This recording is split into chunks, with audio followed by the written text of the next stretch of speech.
L'honorable député de La Salle-et-Marne.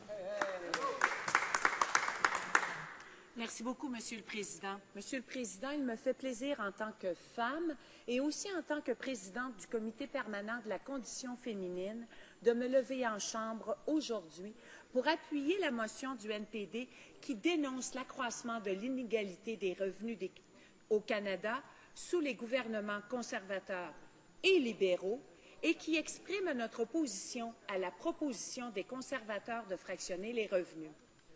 Monsieur le Président, sur ce dernier sujet, je pourrais mentionner qu'il y a un fractionnement des points de vue entre les conservateurs et les néo-démocrates. Les conservateurs semblent vouloir retourner dans les années 50 et on le remarque par les diverses démarches qu'ils entreprennent. Il y a une certaine nostalgie de cette époque où la famille traditionnelle de la fameuse série américaine Leave It to Beaver faisait l'éloge de la femme au foyer. Monsieur le Président, je suis née dans les années 50, mais je dois vous avouer qu'en tant que femme, je n'ai aucune nostalgie de cette époque. Je suis fière qu'au fil des années, les femmes aient acquis non seulement leur émancipation au prix de plusieurs luttes, je suis également fière de la participation des femmes au marché du travail. Je suis fière de l'autonomie financière des femmes, de leur leadership politique et économique.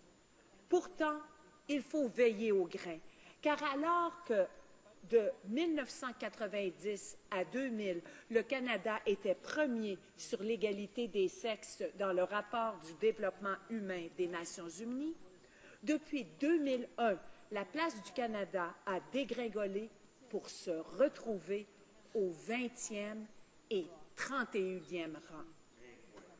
Comment un pays progressif et moderne comme le Canada ait pu devenir le cancre en ce qui concerne l'égalité des sexes?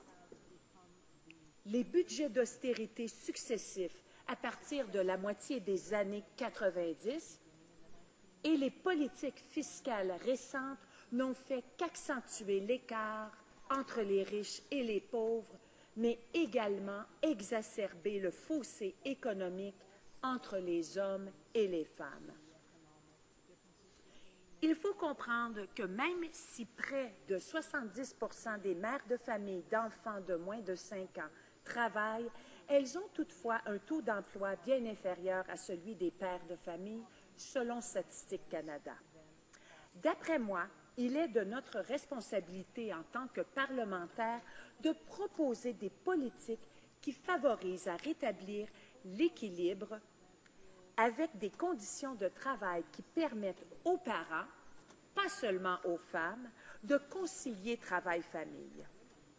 Au Québec, le programme de garderie a permis de créer de bons emplois et a augmenté d'au plus 9% la participation des mères dans le marché du travail. De plus, il a eu un impact positif sur l'économie parce que chaque dollar investi a augmenté le PIB de 2,30 $ selon une étude de l'Université de Sherbrooke. Depuis l'annonce des intentions des conservateurs de faire foi de leur promesse de fractionnement du revenu, comme dirait un ancien entraîneur des Canadiens, beaucoup d'encre a coulé sous le pont. Je veux juste vous mentionner quelques titres. Le Devoir citait « Fractionnement du revenu, la mauvaise avenue ». Impôt fédéral, fractionner le revenu pour enrichir les plus riches, encore selon Le Devoir. Selon le Globe and Mail, probing the pledge, the Tories flawed tax breaks for family. Un rapport récent de Big Split, Income Splittings, Unequal Distribution of Benefits Across Canada. The Progressive Economics Forum, Income Splitting, a Bad Idea Returns. Income Inequalities in Canada, Fiscal and Gender Dimension. Canadian Centre for Policy Alternative, Income Splitting in Canada, Inequality by Design. Même le CD House s'est prononcé contre cette mesure. Barry McKenna citait dans le Globe and Mail que cette mesure comportait de sérieuses failles, car en fait, elle bénéficierait principalement les mieux nantis. Une récente étude de l'Institut Broadbent, basée sur des données de Statistique Canada, démontre des disparités régionales intéressantes.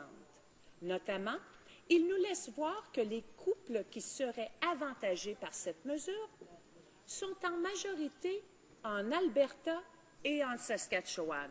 Et si je puis dire, des terreaux fertiles pour les conservateurs. Alors que ces mesures seraient moins avantageuses pour des provinces comme, tiens donc, l'île du Prince-Édouard et le Québec. Voyons voir ce que disent les commentaires du C.D. Howe Institute sur le sujet. The measure would fail to achieve its particular notion of horizontal equity, likely by overtaxing dual-earner couples. It would also distribute gains disproportionately to a small share of all households, mostly at the highest income, fail to assist families that most need help, and create new distortion to work incentives.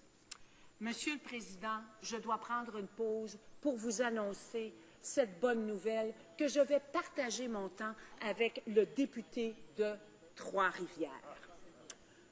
Et je continue sur les citations qui dénoncent le fractionnement du revenu. Aaron Weir, économiste, sur le même sujet, a souligné les coûts énormes que cette mesure aura sur les revenus du gouvernement fédéral.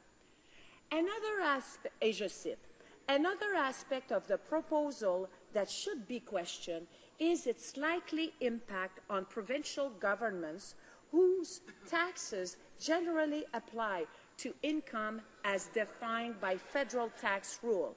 If it would reduce annual federal revenue by $2.5 billion, it could also reduce combined provincial revenues by about $1 billion.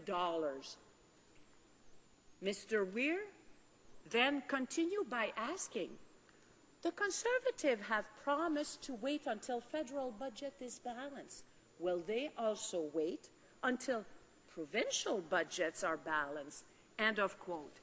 Il nous semble que ces revenus pourraient être judicieusement utilisés pour favoriser une participation accrue des parents au marché du travail et une reconnaissance plus grande du travail qui est actuellement non rémunéré.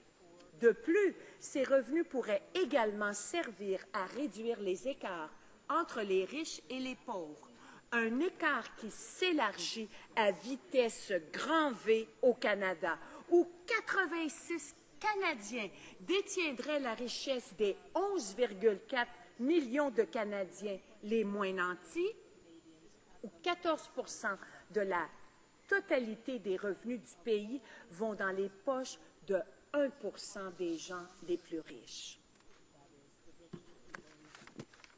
Le Conference Board du Canada pose la question suivante. Do government taxes and transfers help to reduce inequality? They answer by a resounding yes. Personal income taxes and government transfers such as social assistance, unemployment insurance, old age security, and child benefits play an important role in reducing income inequality. Conference Board, c'est bien ça? Conference Board du Canada, Monsieur le Président. On ne peut pas dire que c'est de la gauche, c'est plutôt... Voilà. En conclusion, le gouvernement fédéral a les moyens à sa disposition pour réduire les inégalités et pour proposer des mesures qui bénéficieront l'ensemble des contribuables et non pas qu'une frange restreinte conservatrice. Nous croyons en une économie durable et équitable qui comprend un système fiscal plus juste, plus simple et plus progressiste.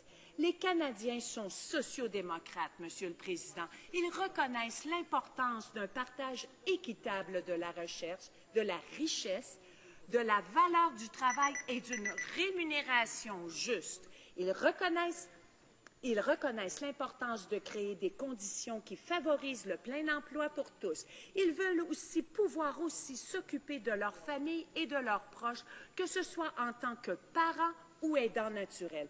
Il est donc de la responsabilité morale d'un gouvernement d'un pays prospère comme le Canada de favoriser les conditions qui feront de notre pays un pays où les inégalités disparaîtront et la prospérité sera à la portée de tous. Merci.